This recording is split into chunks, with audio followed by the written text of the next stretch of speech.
Hello students, आप सभी का स्वागत है हमारे यूट्यूब चैनल पर। तो आज हम स्टार्ट कर रहे हैं चैप्टर नंबर 3 के पार्ट 2 को। तो हमने जो 3rd चैप्टर में स्टार्टिंग में जो चीज़ें पढ़ी थी उनको एक बार रिवाइज़ कर लेते हैं। उसके बाद में जो बचे हुए टॉपिक्स हैं चैप्टर नंबर 3 के उनको स्टार्ट करते हैं। तो हम लोग पढ़ रहे हैं चैप्टर नंबर 3। तो चैप्टर नंबर 3 है हम लोगों का electrical supply system and Motors, विद्युत आपूर्ति प्रणाली और मोटर्स के बारे में हम लोग इस चैप्टर में पढ़ रहे हैं। तो चलिए स्टार्ट करते हैं। मैंने इसका ब्रीफ इंट्रोडक्शन वीडियो नंबर 1 जो चैप्टर नंबर 3 की थी उसमें आप लोगों को दे दिया था, लेकिन चलो एक बार और इसको रिवाइज़ कर लेते हैं कि क्या क्या टॉपिक्स हम लोगों ने कंप्लीट किए थे। हम लोगों ने सबसे पहले इसमें इंट्रोडक्शन पार्ट कंप्लीट किया था। तो इंट्रोडक्शन में बेसिकली हम लोगों ने पढ़ा था कि इलेक्ट्रिकल सप्लाई सिस्टम क्या होता है, उसको किस तरीके से हम लोग डील करते हैं, उसके बारे में हम लोगों ने यहाँ पर पढ़ा था। उसका एक बेसिक इंट्रोडक्शन देखा था, परिचय देखा था कि किस तरीके से हम लोगों का जनरेशन, ट्रांसमिशन, डिस्ट्रीब्यूशन और ये कॉमर्शियल इंडस्ट्रीज़ में इलेक्ट्रिकल सप्लाई किस तरीके से होती है, इसके बारे में हम लोगों ने वीडियो नंबर 1 में कंप्लीट किया था। इसके बाद उसके आगे हम लोगों ने types of electrical supply system पढ़े थे। जो विद्युत आपूर्ति प्रणाली के प्रकार हैं वो हमने डिस्कस किए थे इसी के अंदर। उसमें क्या था, डीसी सप्लाई सिस्टम था, एसी डीसी सप्लाई था, और उसके बाद था SMPS, switched mode power supply. ये भी हमने डिस्कस किया था वीडियो नंबर 1 में इस चैप्टर नंबर 3 की। उसके बाद में हम लोगों ने लीनियर रेगुलेटर्स जो होते हैं उनको डिस्कस किया था। उसके बाद जो 5th था हम लोगों का था एसी पावर सप्लाई। तो एसी पावर सप्लाई क्या होता है वो हमने डिस्कस किया था। उसके बाद नेक्स्ट जो 6th टाइप था इलेक्ट्रिकल सप्लाई सिस्टम का, प्रोग्रामेबल पावर सप्लाई, ये डिस्कस किया था, पीपीएस। उसके बाद जो हम लोगों ने 7th डिस्कस किया था वो था UPS, uninterruptible power supply, UPS. उसके बाद हमने हाई वोल्टेज पावर सप्लाई, उच्च वोल्टेज बिजली की आपूर्ति को भी डिस्कस किया था। उसके बाद नेक्स्ट जो हम लोगों का था, हमने सिंगल लाइन डायग्राम, एसएलडी जिसको हम बोलते हैं, वो डिस्कस किया था। तो एसएलडी बेसिकली क्या है, एक सिंगल लाइन डायग्राम है जिसमें कि हम किसी भी सिस्टम को उसके सिंबल्स के फॉर्म में रिप्रेजेंट करते हैं। तो एसएलडी के बारे में हम लोगों ने पढ़ा था और जाना था कि किस तरीके से एसएलडी को हम लोग ड्रॉ करते हैं और उसकी क्या हेल्प है हमारे इलेक्ट्रिकल सप्लाई सिस्टम में। तो ये हमने जाना था। इसके बाद नेक्स्ट जो है, इसमें ये एसएलडी डायग्राम था जो मैंने समझाया था आप लोगों को क्या क्या चीज़ें इसमें होती हैं। उसके बाद में हम लोग लॉसेस पे चल रहे थे। तो जो लॉसेस थी उन इलेक्ट्रिकल पावर सिस्टम और डिस्ट्रीब्यूशन सिस्टम में जो लॉसेस थी वो हम लोगों ने कवर की थी। ट्रांसमिशन एंड डिस्ट्रीब्यूशन लॉसेस का फॉर्मूला देखा था हम लोगों ने, किस तरीके से ट्रांसमिशन एंड डिस्ट्रीब्यूशन लॉसेस को हम लोग कैलकुलेट करते हैं। अब उसी में कुछ हम लॉसेस पढ़ रहे थे, तो आगे उसमें बढ़ते हैं। लॉसेस में हम लोगों ने पहला देखा था, पहला टाइप था हम लोगों का टेक्निकल लॉसेस, दूसरा टाइप था नॉन टेक्निकल लॉसेस। हम लोगों ने टेक्निकल लॉसेस के 2 पार्ट थे, उनको कंप्लीट किया था। चलिए उनको भी देखते हैं आगे। तो टेक्निकल लॉसेस में हम लोगों ने बेसिकली टेक्निकल लॉसेस में क्या था, हम लोगों का जो किसी भी सप्लाई सिस्टम में जो टेक्निकली लॉसेस जो होते हैं, तकनीकी नुकसान जो होते हैं, उनको पढ़ा था हमने। उसमें 2 टाइप थे उसके टेक्निकल लॉसेस के। तो टेक्निकल लॉसेस के जो 2 टाइप थे उसमें था पहला परमानेंट और permanent slash fixed loss. Technical losses जो परमानेंट लॉसेस होते हैं, जो मतलब फिक्स्ड होते हैं लॉसेस, वो हमने डिस्कस किए थे। उसके बाद में नेक्स्ट था हम लोगों का परमानेंट लॉसेस के बाद में दूसरा इसका टाइप था वेरिएबल लॉसेस, जो मतलब चेंज होते रहते हैं लॉसेस किसी भी इलेक्ट्रिकल सप्लाई सिस्टम में, वो हम लोगों ने डिस्कस किए थे। तो यहाँ तक हम लोग वीडियो नंबर 1 में कंप्लीट कर चुके थे, वेरिएबल लॉसेस तक। अब जो लॉसेस हैं इलेक्ट्रिकल सप्लाई सिस्टम का, उसका पार्ट 2 स्टार्ट करते हैं हम लोग। तो पार्ट 2 हम लोगों का क्या था, बेसिकली पार्ट 2 था हम लोगों का, अब हमने रीज़न्स थे जो वो डिस्कस करना रह गए थे कि क्या रीज़न्स हैं टेक्निकल लॉसेस के। तो main reasons for the technical losses are, तो टेक्निकल लॉसेस के कुछ रीज़न से कारण हैं जो तकनीकी हानियाँ हो रही हैं। लेंथी डिस्ट्रीब्यूशन लाइन, जो लाइन है डिस्ट्रीब्यूशन की, वो अगर लेंदी होगी, वो अगर लंबी होगी तो उसमें लॉसेस हम लोगों के टेक्निकली बहुत ज़्यादा होंगे। और इसी के बाद अगर इनएडिक्वेट size of conductor of distribution line, अगर जो साइज़ है कंडक्टर का वो अगर बड़ा होगा किसी भी डिस्ट्रीब्यूशन लाइन में, तो उसमें लॉसेस ज़्यादा होंगे। इसी के साथ अगर installation of distribution transformer away from the load centre, तो अगर हम लोड सेंटर से, जो लोड सेंटर है हम लोगों का, उससे अगर डिस्ट्रीब्यूशन ट्रांसफार्मर्स जो होते हैं उनको ज़्यादा दूर रखेंगे, इंस्टॉल करेंगे ज़्यादा दूर, तो उसमें लॉसेस, टेक्निकल लॉसेस इंक्रीज़ होंगे। तो ये भी एक रीज़न है टेक्निकल लॉसेस के बढ़ने का। इसी के बाद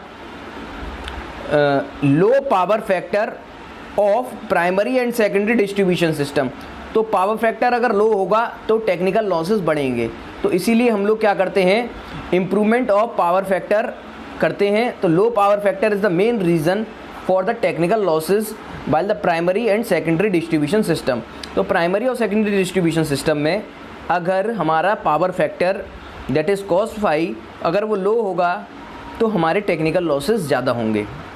इसी के बाद नेक्स्ट है बैड वर्कमैनशिप, जो वहाँ पर काम करने वाली है एरिया है वर्कमैनशिप, वो अगर स्थिति उसकी अच्छी नहीं होगी, ख़राब कारीगरी होगी वहाँ पर अगर, तो क्या होगा, हम लोगों के जो टेक्निकल लॉसेस हैं वो बढ़ जाएंगे। Feeder face current and load balancing, अगर फीडर में फेस करंट और लोड बैलेंसिंग नहीं होगी तो उससे हम लोगों का क्या होगा, टेक्निकल लॉसेस इंक्रीज़ होंगे।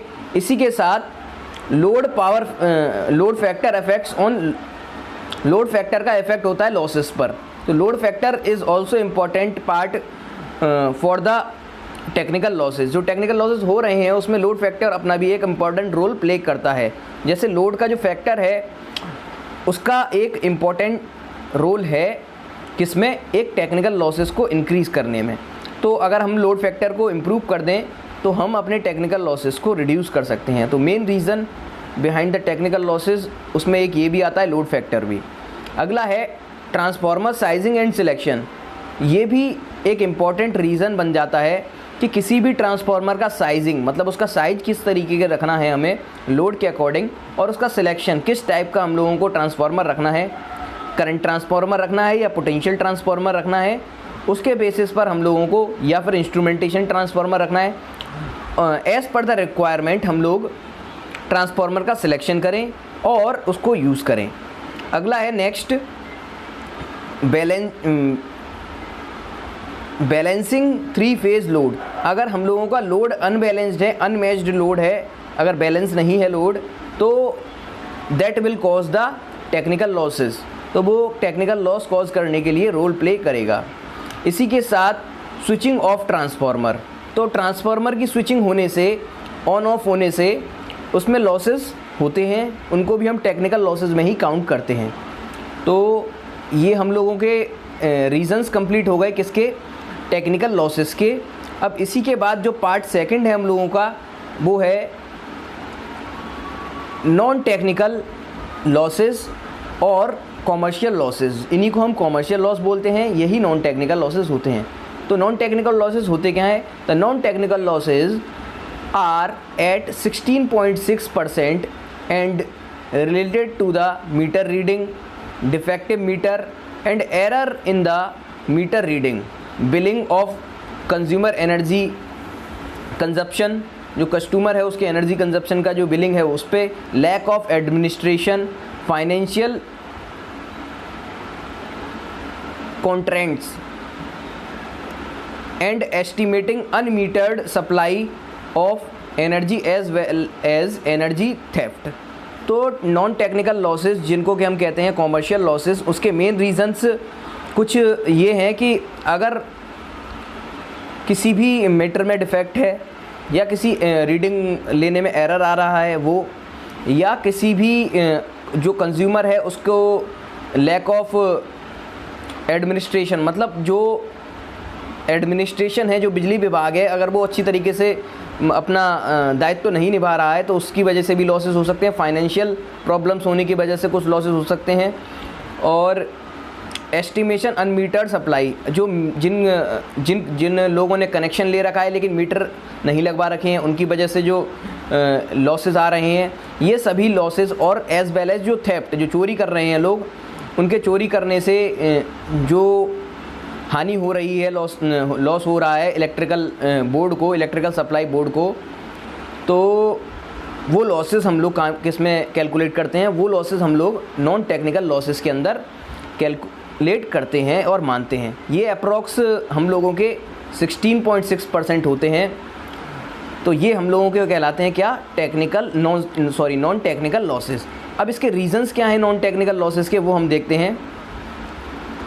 The main reasons for the non technical losses are power theft, बिजली की चोरी, मीटरिंग इनएक्यूरेसी, जो मीटर है उसमें कुछ कमी होना, अशुद्धियाँ होना, उसके कारण unmetered losses of very small load, तो कुछ जो छोटे भार हैं उनकी बिना मीटर के जो नुकसान हो रहा है, मीटर ना लगवाते हैं, कुछ लोग नहीं लगवाते हैं, उससे जो नुकसान हो रहा है उसको हम नॉन टेक्निकल लॉसेस का कारण मान सकते हैं। अनमीटर्ड सप्लाई, जो सप्लाई है वो बिना मीटर के ली जा रही है, उसको भी हम लोग कैसे में काउंट करते हैं? नॉन टेक्निकल लॉसेस में। एरर इन मीटर रीडिंग, जो हम लोगों का मीटर है उसमें जो रीडिंग में एरर आ रहे हैं, उसकी वजह से जो लॉसेस हैं उनको हम किस में काउंट करते हैं? नॉन टेक्निकल लॉसेस में।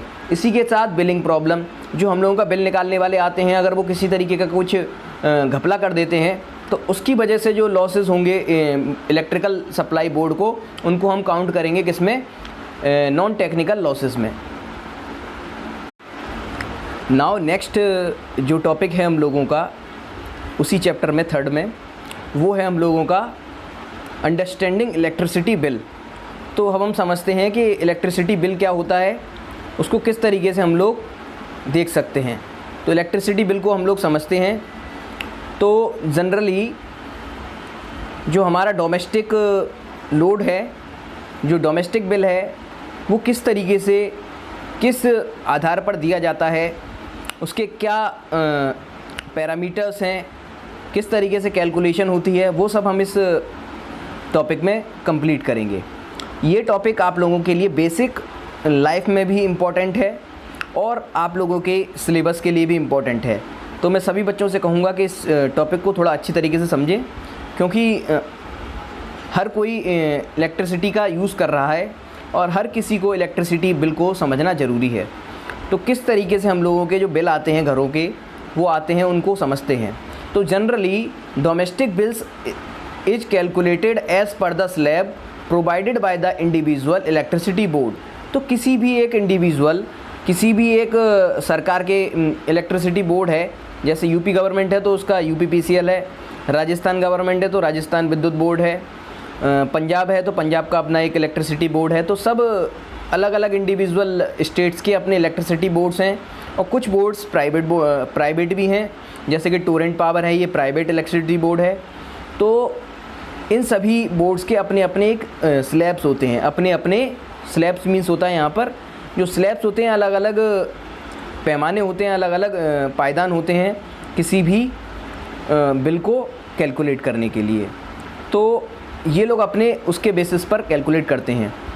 For 0 to 50, 50 to 51 to 100, 101 to 200, 200 to 300 and above 300 to 500 likewise the slabs are made।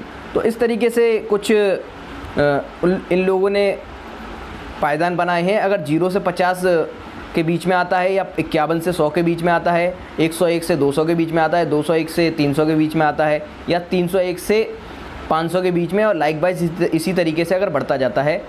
And tariffs are fixed to control the consumption of power.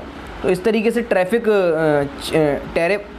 Tariffs are made to control these consumption of power. तो कुछ tariff बनाए गए हैं, tariff plans होते हैं कि अगर कोई 0 से 50 यूनिट के बीच में कंज्यूम कर रहा है तो उसको किस तरीके से देना होगा।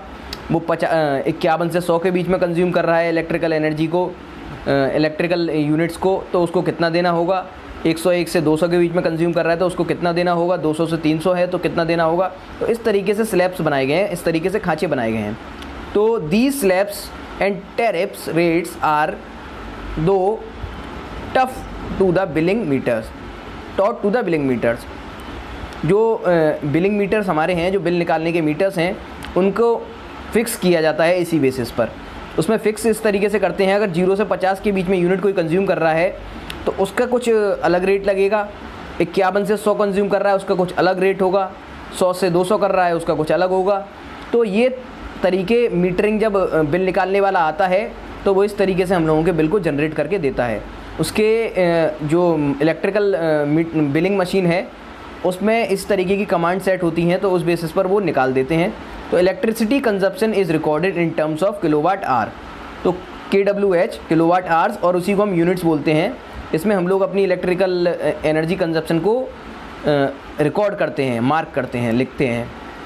Bye the electrical meter installed in our premises, तो हमारे जो घरों में, हमारे जो परिसर है या घर है उसमें अगर मीटर लगा हुआ है तो इसी तरीके से उसका बिल निकल के आता है। A kilowatt hour is equivalent to the running an appliance of 1 kilowatt और 1000 watt for 1 hour. 1 kilowatt hour कब निकल कर आएगा? जब हम किसी 1 किलोवाट के अप्लायंस को 1 घंटे के लिए चलाएंगे तो 1 किलोवाट आवर निकल कर आता है। Suppose a person from our utility और डिस्कॉम और डिस्ट्रीब्यूशन कंपनी, किसी भी डिस्ट्रीब्यूशन कंपनी से या फिर जैसे किसी इलेक्ट्रिसिटी बोर्ड से आता है, visit our premises and select the frequency, वो आता है और वो क्या करेगा, फ्रिक्वेंसी को सिलेक्ट करेगा, किस फ्रिक्वेंसी पे हम लोगों को सप्लाई देनी है। In most of the state it is monthly, but in some state it is bi monthly और even quarterly based on choice. तो कहीं कहीं पर होता है कि मंथली बिल्स आते हैं, कहीं कहीं पे बाई क्वार्टरली, मतलब 2-2 महीने के अंतराल पर, या किसी किसी जगह पर होता है क्वार्टरली, मतलब 4-4 महीने के बाद आप लोगों के बिल बनते हैं, जनरेट होते हैं। तो ये अलग अलग स्टेट के लिए, अलग अलग कंट्री के लिए डिपेंड करता है। तो and record the reading on the our meter, जो हमारे मीटर पर जो रीडिंग हम लोगों ने कंज्यूम किया है इलेक्ट्रिकल सप्लाई को, इलेक्ट्रिकल एनर्जी को, उसकी रीडिंग्स को ये लोग क्या करते हैं, हम लोगों को बिलिंग के थ्रू देते हैं। हम लोगों को वो मीटर पर दिखाई देती रहती है कि इतनी इलेक्ट्रिकल एनर्जी हम लोगों ने कंज्यूम की है। This meter reading is subtracted from the previous meter reading. अगर जैसे पिछली बार अगर हम लोगों के मीटर में 1005 रीडिंग थी, तो इस बार अगर हम लोगों की रीडिंग 1205 हो गई, 1205 हो गई, तो हम लोग क्या करेंगे, जो पिछली रीडिंग्स थी उसमें से, नई वाली रीडिंग में से उसको सब्ट्रैक्ट कर देंगे, तो हम लोगों का क्या निकल कर आ जाएगा, जो हम लोगों ने रीडिंग कंज्यूम की है। तो इस बार अगर 1205 में से 1005 को अगर सब्ट्रैक्ट करेंगे, माइनस करेंगे, तो हम लोगों का जो पुराना रीडिंग था तो वो रीडिंग निकल कर आ जाएगा। वो रीडिंग होगा करीब 200 किलोवाट आवर। तो जो 200 यूनिट हम लोगों ने कंज्यूम की हैं पिछले महीने से और इस महीने के बीच में, वो हम लोगों को देखने को मिल जाएंगी। तो इस तरीके से हम लोग पता पाते हैं कि कितनी रीडिंग बनी है।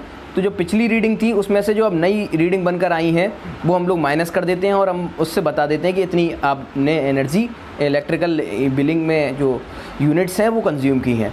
इसके बेसिस पर हम लोग क्या करते हैं, अपने बिल में बताते हैं। तो अगर आप अपने बिल में देखेंगे, घरों के जो बिल आते हैं, तो उसमें प्रीवियस रीडिंग और न्यू रीडिंग लिखी होती है, और उसका जो सब्ट्रैक्शन होता है, new reading minus previous reading, तो पहले की जो रीडिंग थी उसको सब्ट्रैक्ट कर देते हैं जो नई रीडिंग आई है उसमें से। तो निकल कर आ जाती है हमारी जो एनर्जी हम लोगों ने इलेक्ट्रिकल एनर्जी कंज्यूम की है, वो निकल कर आ जाती है।